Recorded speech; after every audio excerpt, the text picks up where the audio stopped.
Welcome to Hill and Dale, and today spawning in the southwest corner of the map in pink, we've got Corvinus playing as the Abbasid dynasty, and in the northeast, his opponent playing in red. We've got Myriad playing as the Abbasid dynasty. Welcome everyone to this Age of Empires forecasted game.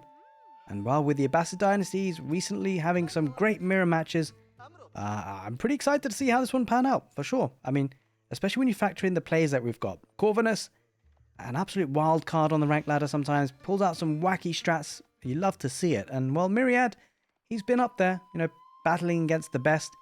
So I'm pretty excited to see what these guys have in store for us today with the Abbasid dynasty. Lots of options, especially on this map, Hill and Dale. It's a map that, does pretty well with trade, and let's not forget the trade for the Abbasid dynasty, very, very strong. Now with the Abbasid dynasty, a very unique civilization to Age of Empires 4, they've got the House of Wisdom. That's the landmark that they need to get to the next stage, which gives them 4 potential routes to upgrade their civilization. They can go with 4 different wings. They can go with the trade wing, for example. And I bring up trade because Hill and Dale is a very strong trading map. And they get access to the Grand Bazaar upgrade, which is a really nice upgrade. What it does, the gold income that comes from your traders, get a quarter of that, 25% of that, and you can whack it onto another resource to give you additional bonuses to your income. So, you get your gold income as you do, and then 25% of that income you can actually receive as another resource in addition to that gold. Really, really strong, and could be an option, could be something that we see today on Hill and Dale. Speaking of what we see today, let's just see what is seen by Myriad now with his scouting pattern. Now, let's talk about actually one other thing. Well, a couple of other things. There are options there, not just the trade wing. You could often go for the economic wing, giving access to Fertile Crescent, giving you cheaper buildings in terms of economy buildings. And that includes things like houses, includes things like town centers. So multiple town centers often used to be a very big thing for Abbasid dynasty mirrors, right? Usually used to be like a race to how many town centers you can get. But, could be an option. Military wing is a strong wing at the moment for the Abbasid dynasty, very much in fashion. Gives you 2 spearmen, 2 archers as you age up, and also gives you a boot camp, which increases the health by 15% of your infantry. That affects your archers, affects your spearmen, affects your ghulams in the castle age. Lots of potential with that wing. And last but not least, the culture wing. I don't think we'll see it that much really, to be honest, but culture wing, it kind of reduces the cost of your upgrades, whether it be eco upgrades, military upgrades. Of course, you have to get preservation of knowledge. That's the tech that does that. And yeah, I mean, it's a decent wing, but I don't think it's going to feature really too much in the Abbasid dynasty mirror. Who knows? I might eat my words, but I would be interested to see how these guys play this one out. Obviously, 2 different styles of play, and we do already see the tech ups coming in. So Corvinus going to go up with the military wing, and Myriad going up with the economic wing. This is actually kind of interesting because the military wing coming up for Corvinus might look to deny the second town center expansion. We don't actually see any villages on stone just yet for Myriad, which means he might be a little bit late to get that second town center. It's a little bit awkward for him at this point, but certainly the military wing, putting that piling that early pressure on with those free units, but also getting boot camp.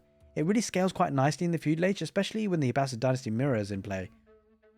Because of course, if Corvinus does decide to get infantry units, well, his infantry units are just going to be better than his opponents, and there's nothing that Myriad can do about that. Obviously considering the blacksmith comparisons, if they've both got similar upgrades on that regard, but we shall see. Could be a second town center here on the deer pack if it decides to do that. It does have 1 villager on stone now in Myriad, but we will see. I think I've got a feeling that I don't know. I just have a feeling that this House of Wisdom position, like how far forward it is, it just gives me vibes that Corvinus is going to do something wacky, right? Because he wants his units out forward as fast as possible, really. Like, I can only suspect that's the only reason why he has it so far forward. Maybe he wanted to use the villagers that were already out on gold to build the House of Wisdom and just wanted didn't want to move them out too far. But to put your House of Wisdom in that position far forward, it means that he really wanted those units out quickly, and boy, is he getting them out quickly. Myriad just gets to the next stage himself, getting Fertile Crescent, as you can see there on the top right, and also Wheelbarrow. So he's getting those upgrades nice and early, but it's going to be pressurized a little bit here. And the trouble for Myriad is gone for the eco wing, but he's going to struggle to get that stone in. Village is already being pulled off of gold, and he's only got 43 gold, stone rather. It's just not enough for that second town center. Wait a minute, wait, whoa, what do we have here? We've got a siege tower, ladies and gentlemen.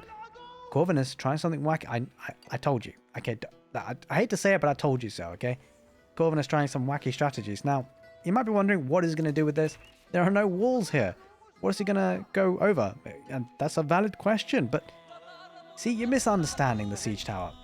At the moment, its primary function is to be like a protection, as you can see here, protecting those units. And Corvinus might just kind of dart in and out of the siege tower, micro his way into victory in terms of battles, and take effective fights. We shall see how he decides to use this. Oh wait, what's going on the south here on the mini-map? He's walling up here, Corvinus. It's going to be trade. Interesting, so he's going to military wing into trade, and I wouldn't be surprised if in the castle age he decides to go for the trade wing, but obviously we're very far away from that castle age. Here comes the siege tower, just backing off just a little bit. He doesn't want to engage too quickly. Corvinus, hello. Okay, garrison's inside now. 6 archers. Now, this is kind of weird. Like, why does he have 2 out of 8 there? Why does he still have soft stuff garrisoned inside? I don't quite understand that. Anyway, he's pulling out the archers now, focusing, and I don't know what the siege tower is really doing. I think maybe he's getting the villagers or the units to garrison inside before they get hit, possibly. Let's go around the other side of things to see what's going on. He snipes it. Oh, that's actually kind of smart. So with the APM that he may have, he's going to snipe the archers, and the archers are going to focus on the siege tower.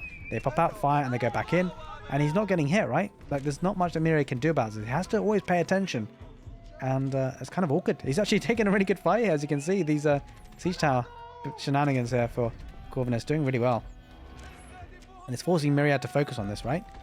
And he's taking a really good effective trade here. Oh, villagers coming out to torch. You got to get out of there.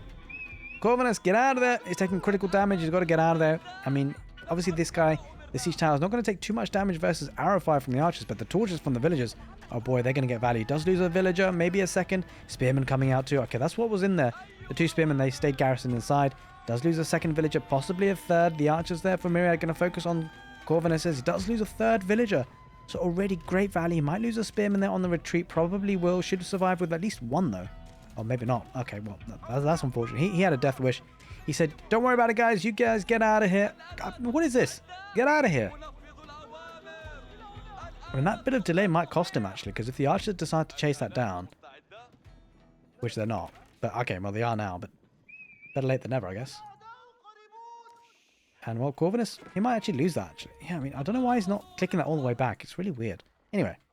Speaking of weird, well, this is going on here on the west side. Palisade walls being built by Myriad just to deny the trade. So I suspect he knows about the trade, or at least the possibility of trade. And he's going to cut that off with the villager building those palisade walls. Alright, back at home though, just flooding out units. It seems now Myriad, he looks to put on some pressure. Does have enough stone almost for a town centre. Not quite though. How much is it? Yeah, needs a bit more stone. Wait, what's going on? Myriad? Okay, he already placed down the... Wait, I thought he had... I thought he had 300 there. Anyway, I don't quite understand what happened there. Anyway, it is what it is. He's got enough stone for that second town centre. Ah, of course, yes. The Abbasid dynasty town centre is cheaper, of course, with with the upgrade. I was toggled onto Corvinus's point of view. As you can see, it's 262 stone there for the Abbasid dynasty eco wing and the Fertile Crescent upgrade there. So you see that in action.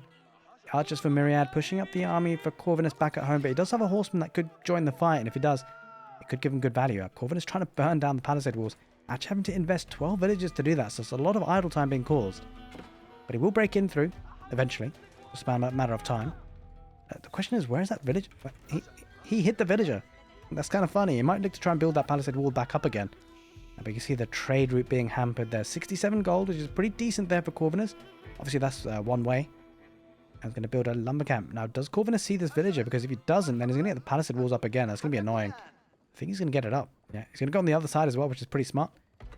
Yeah, the villager's having to torch that out again, but causing so much idle time. Here come the horsemen, here come the archers. Now, the archers will take care of this, of course, and they will actually break through eventually, but, you know, these two, or 3 traders, rather, have been made to move in very awkward directions, and 6 traders. Wait, hang on, how many markers has he got? Okay, well, Corvinus went for a 3 market trade boom there. It's kind of crazy when you think about it, but look at the eco difference there. Only 4 villagers that Corvinus has killed, but he's ahead by 10 already. And well, Myriad is going to have some problems. And I think the great thing about trade is it scales very quickly, especially when you've got 3 markets. I don't know if he's actually producing from all 3. Well, let's just check that. He's not actually. He's only producing from 1, but that will change very soon. Especially, well, he doesn't have access to the Grand Bazaar just yet. But you can imagine if you toggle that onto wood, getting wood and gold from the traders just escalates into more traders. And that's such a crazy way to build and scale your economy. Speaking of scaling the economy, Myriad has done just that with his second town center, but he's going to look to try and put some pressurize. Well, he's going to try to pressurize with this army on the west side, trying to deny the trade for as long as possible, dish out some damage, get some traders killed if you can, and, well, Corvinus has had enough of the walls coming up. He's going to have some walls of his own. Now, it doesn't really have the military on the field to really secure the trade. It doesn't have any outposts. It doesn't have any palisade walls on the west side. East side is very well secured, but the west side is going to become a bit of a point of contention. Might lose a villager here, Corvinus. I suspect he will. He does just about lose one. This could be a situation where Myriad needs to back off. Now, don't forget the archers here for Corvinus are a little bit better. Let's take a look at that. It's got 80 health versus the archers here with 70 health. That could pay. No, that can play a role for sure. Here come the horsemen for Corvinus, just trying to ramp down on those archers, trying to get us around as much as they can, but the archers on the back line for Corvinus not being able to catch up too quickly. They are getting involved now. Camel Archer getting some value, but I don't know if it's enough. A horseman does come out for Myriad himself, and he might lose a lot of units here. It looks like Corvinus is going to take a decent fight, but reinforcements coming in fast for Myriad, especially with the horseman. That's certainly going to help. Loses the scout there, Corvinus, and with no blacksmith upgrades for either player, it's kind of a neck-and-neck situation, but the archers for Corvinus now are going to get involved, which I think they should do decently, but the horseman there for Myriad might push us back. The archers for Myriad are going to try and focus on the horseman first, and then the archers. And, well, the horseman there for Corvinus coming in. There's two more on the archers. I think Corvinus might just win this, but he's going to lose a lot of archers in the process. He does take care of the horseman. The two horsemen for Corvinus do back away now. Snipe the horseman picking off the archers. He regroups for now. Pretty even, actually, as things go. But that is not telling the full story of the picture because, well, Myriad is behind, right? It's quite far behind in terms of economy. Now, Corvinus did actually idle his markets for a little while. I think he's going to start queuing them up now that he's taken that fight. But it's quite crucial that he managed to keep that trade alive and at least, or keep his units alive. Make sure he has enough army. He's going to build some outposts as well, which I think is certainly a solid move to protect that economy. It's one thing having trade, but one thing having a protected trade. Once that's protected, it's certainly going to be putting him in a good spot. There's that blacksmith coming up for Myriad. Wants to get those upgrades for these units just to make better fights if he can. Getting horticulture as well. But talking about blacksmith upgrades, well, Corvinus is getting them now. He's getting iron undermesh. And he is getting steeled arrow as well. That's going to be great for his archers. That is for sure. He's going to take some really good fights, I suspect. I think Myriad's going to need to invest in a lot more horsemen to make this work for him. Outpost, will it go up? I'm not so sure. I think that might get denied. It really depends if Myriad sees that, though. Question is, does he? Oh, he does now. Will he try and deny it? The horseman going to try and snipe the trader first, which is a... I'm not sure if that's a good... I mean, he's going to... I think the outpost goes up now. Yeah. No, he's going to snipe it. The horseman going to dive in. The archers should dish out most of the damage. And bye-bye villager, bye-bye outpost. He's going to have to delete that, Corvinus. It's going to waste wood otherwise. It's too late now. Going to save that trader, though, on the north. It could just be buying himself some time, to be fair. Yeah, it's just buying himself some time. That's why I didn't delete it. The horseman's going to charge in. Archer's coming in, but a little bit too late to the fight, at least the beginning of it. Going to start the camel archer first, maybe? Yeah, that is indeed the case. The horseman for Myriad going to dive on those archers, though. Corvinus going to lose a lot of them, but he does have the blacksmith upgrades coming in. He's got the iron undermesh, just so strong. Steeled arrow coming in for Myriad at the perfect timing of this fight. Well, actually, to be fair, perfect would have been a little bit earlier, but a decent timing nonetheless. At least he's got it. But those horsemen are dishing out a lot of damage from Myriad on those archers. The archers back at the back line there for Myriad, getting picked apart by the two horsemen. He will deal with that eventually. Especially with Steeled Arrow. Oh, Myriad lost a lot of horsemen there. He needs to back off now because like 4 or 5 horsemen there for Corvinus. That can dish out a lot of damage. Here come the reinforcements though, slowly but surely. But as time goes on, look at this. Corvinus's trade is really working in his favor. 11 eco advantage already for Corvinus. That's going to scale well into the mid parts of this game. He's getting iron undermesh now. Myriad to certainly help his horsemen stay alive for a little bit longer. And let's take a look at what Myriad is up to back at home. He's got 2 town centers going out to the deer pack. And he does have a lot of map control. That's what trade does to you. Actually, it makes you stay at home a lot of the times. At least until he got palisade walls up. Has got 1 outpost up now, Corvinus. That will help his situation. Will he get another one? Horseman diving in a little bit too far for comfort there for Myriad. The archer's going to try and engage a little bit on the horseman. The horseman tanking a lot, though. That's not a great fight for Myriad. Don't forget he's behind in terms of at least the upgrades. I mean, he's got less of the blacksmith upgrades, but not only that, boot camp. Boot camp for Corvinus's archers. Now, where we go from here is let's take a look at the income. Myriad going to get the survival techniques because he is on deer. Trying to get that second outpost with the villagers. Will be sniped. At least one of them. I think the second one will go down too. Well, he saves it actually. I think myriad wants to focus on the fight itself, but he's fighting with disadvantage, not only in blacksmith upgrades, but also in terms of boot camp. I'm not sure if he's clicked on the units because these guys have got all the upgrades he wants from blacksmith. He's got iron undermesh on the horseman. He's got the bloomery on the horseman. This is a bad situation for myriad. He's just taking a really suboptimal fight, and he feels the pressure to do this. Right? He does have better numbers though, slightly. I think if he can take out the horseman that Corvinus has, he'll be in really good position. He does, but he's losing a lot of his horsemen as well. Don't forget the boot camp is going to be coming into play with those archers versus archer fight, and he just doesn't have enough here. Line formation comes in for Corvinus, pushing this back. Myriad has to back off. He might have to try and snipe out that horseman on the retreat if he can, but he just decides to go away and fight another day. Not a bad option in the end of things. But as we now talk about the later stages of the game, well, Corvinus going out to the berries in the mid-map in a very precarious position. Now, I do wonder whether Myriad decides to get his own trade, and in fact, talk about timing. That's exactly what he does. He's got one market so far. He's going to need to scale that a little bit quicker. He's going to get palisade walls here in the south. Well, the southeast, or the east really, I should say, of the map. And Corvinus is now starting to stabilize, getting the arrow slits upgrades in his outpost, and also fortifying them too. He's going to start to move out now with that security on the trade. Getting an outpost on the berries too. Alright, well, I guess I just should say that, you know, at this point, well, actually, maybe I'll leave that for later, because it looks like the horsemen are going to charge in. And they do. And there's not enough space in the outpost for those villagers to hide. I think the horsemen should chase down and might just reach them. But I think Myriad maybe made a mistake. He headed with one horseman. That gave him the attack notification, and now he's going to back away with saving quite a lot of these villagers. Could have been a lot worse there for Corvinus in the end of things, but anyway, it is what it is. And now Myriad's going to have to back away. Yeah, he gave it away, really.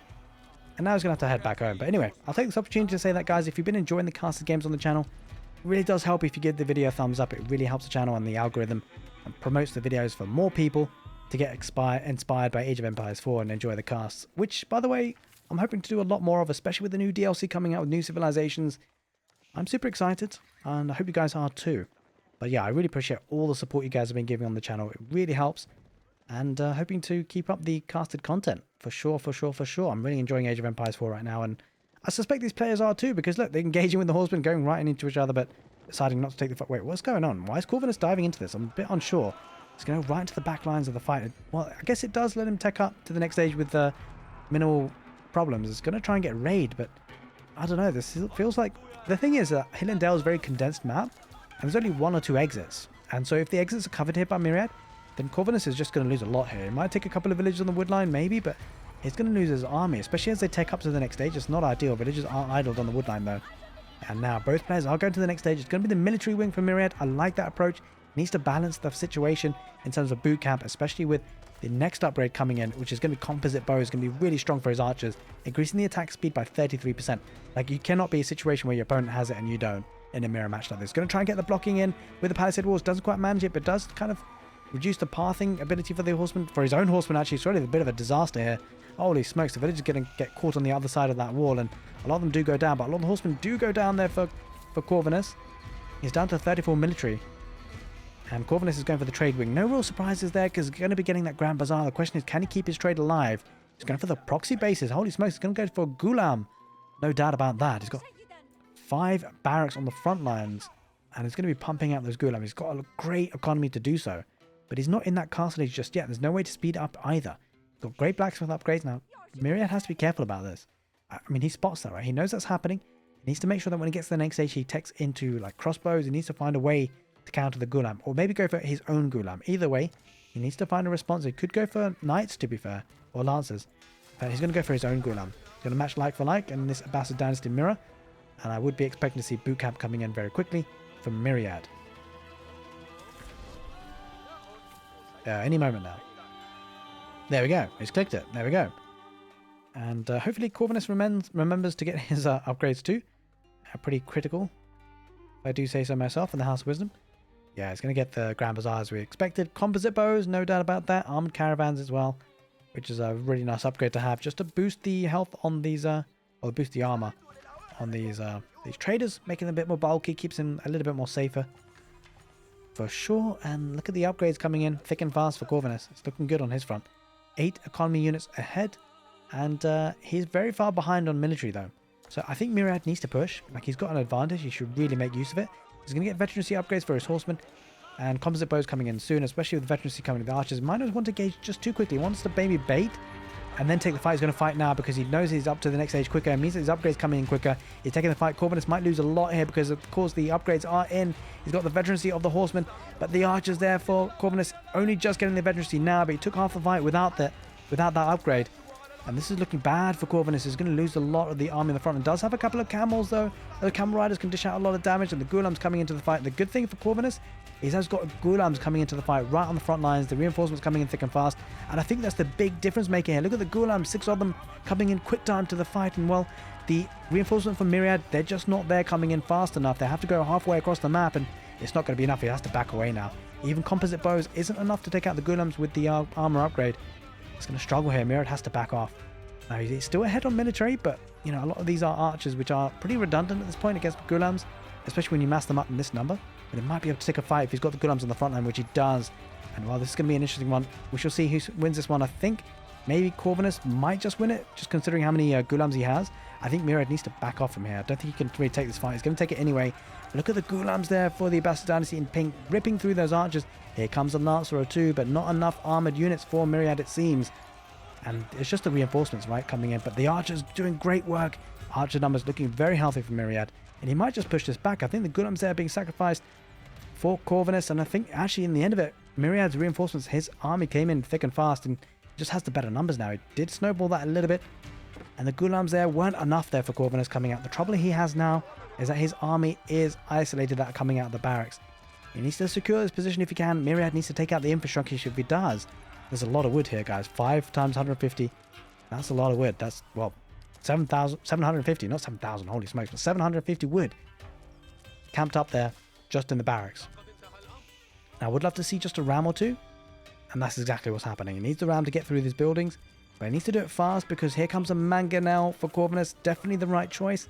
Especially when you've got a lot of archers on the field. But the ghulams might just try and dive in on that. Looks like a couple of lancers coming out for Corvinus as well. He lost that fight earlier on in the mid-map, and that kind of hurt him a little bit. But he's starting to recover a little bit now. Does have about half the military numbers, but for some reason just looks a bit stronger with those blacksmith upgrades when you look at them.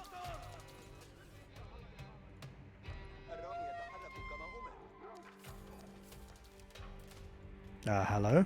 Alright, well, these never got built. That's kind of a problem for Myriad. Leaves them very exposed. I hope he doesn't come to rue that in the end, because he's full walled up, just this east side. I don't know if there was a shift clicking problem, but he's not fully walled there now. That could become a problem. Looks like, you know, obviously Corvinus looking to defend this 750 wood investment and keep the units there just to protect in case the army comes in, which I mean, it is certainly the focal point for aggression, right? Looks like Corvinus with the mangonels and Myriad with the springolds. So it's going to turn into a bit of a siege warfare here with the mangonel coming out for Myriad himself. But I think really it's going to... I think generally who's going to win this fight in the mid-map that's going to be coming very soon, I suspect. It's going to come down to siege, like whose siege survives the longest. Having said that, there's a lot of armored units on the field, right? I would love to see Myriad just add in a couple of crossbows if you can. That'll help with dealing with damage with the armored units, the Ghulam, and also the lancers that Corvinus has. But no, we see more barracks going down on the front lines, and in fact, mangonels for both players, that is. But mangonels for Corvinus, 2 of them deploy, taking out a lot of HP on the Ghulams. Again, another hit there, right in the infrastructure. I don't know about this fight for Myriad. He's fighting underneath a lot of this production, and look at that, the siege is going down. 2 Springles been taken out for Myriad. He loses the mangonel as well, and the siege for Corvinus just so much better. Well, I mean, he's actually got some, hasn't he? And mangonel coming out for Myriad might deploy on the villagers. There's a ram trying to take some damage on that siege workshop, but he loses that mangonel. Myriad is looking bad. He's being backed off into a corner now. He lost a lot of units. He took a bad fight, and now with the mangonels on siege moving forward for Corvinus, 2 mangonels, 3 springles. Going to go for a keep on the front lines on that production that Myriad tried to get involved in. And the villagers and gold are going to be very, very at risk. Now, there's only a couple of villagers there. It doesn't really feel like it's enough. If there's a mangonel that pops up, that could do a lot of damage, but will this keep go up? That is the question. Loses another siege engine there, Myriad. A lot of siege engines there for Corvinus. We talked about how siege will be the critical difference maker, and it looks like it's the case. But here we see the crossbows a little bit too little too late, I think, there for Myriad. Could have been nicer to have had those a little bit early, but it is what it is. Under the pressures of this fight, he didn't quite make them. But it's just going to be Oh, God, that's a massacre. Tries to get back behind the gates. Only a handful of to get through. I think only one villager made it to tell the tale. This is looking bad. That keep will go up. And where does Myriad go from here? He's down to 8 military. He does have a healthy population in terms of villagers and eco. But he took a really bad fight. That could be the telling fight, because look at this. It secures 2 gold veins here for Corvinus, and more importantly, it denies the gold veins for Myriad. Does have a gold on the west side. They're going to need to take, I think. Let's take a look at the trade. Coming in with... Wait, has he got 75 traders? Holy smokes, Corvinus. Coming in with 16 food and 67 gold, obviously supplying the resources he needs for those Gulam. And it's such a good way to get the economy for the Abbasid dynasty, right? Like, he doesn't have the trade wing. Like, even though he has... He's only got... Wait. Yeah, okay, well, he's got 33 traders. Now, when you compare that to Corvinus' trade, it's actually bonkers. And I think the fact that Corvinus' trade is giving him food as well is a really big deal. And behind this, Corvinus is going to that Imperial Age, going to look strong, and if he notices this is open on the east side still, that could be a mass... Oh, no. Oh, no. He's got a farming economy here completely exposed. If Corvinus spots that, it could be curtains. There's no real way to stop that. He might need stone walls. I mean, he needs some walls. He doesn't even have palisade walls. Not only does that deny the farming transition, it denies the trade. That could be devastating. I think... Does he spot that? This is bad. Corvinus is going east. I mean, there's villagers on the west side. He's running out of wood, Myriad. He's looking in all sorts of problems. I'm to go for that. I mean, to be honest, at this point, it doesn't matter which direction Corvinus goes. He's going to find some value. And Myriad, I don't think he knows about this. He's going to spot it now. Gets the attack notification. Well, my dude, these weren't built. Oh, that's a bad mistake. There's so many villages here on the west side that Corvinus could take. He just doesn't know about it. Going out to the gold. Now, I'm surprised that he went east, to be fair. Because there is gold here on the west, right? And that's something that Myriad would need. But, well, it's working in his favor, because all those villagers had to be pulled away for Myriad. Keeps them idle. There's that Imperial Age for Corvinus. And now it's going to deny the trade. This is bad for Myriad. This could be GG. This could be curtains. Because a lot of economy is going to go down. But Myriad does have that second town center he can produce villagers from. He needs to deal with his army, though. There's a keep coming on the east on that trade. And that's going to be devastating for that trade. There's no way to kind of keep that trade alive with this number of villagers building the keep. It needs to deal with that somehow. Here comes the army for Myriad, though, with spears and lancers. Against mostly lancers and gulams there for Corvinus. He backs away into the corner near the trade.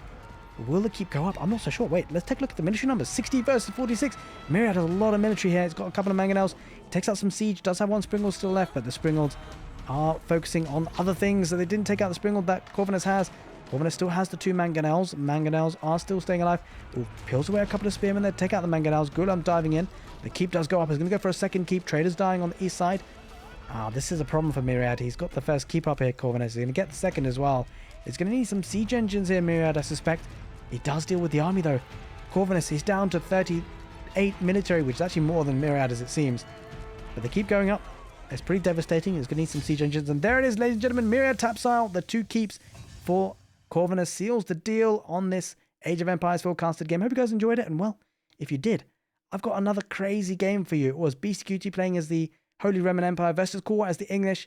A crazy game. Click the end card on your screen right now if you'd like to watch that match.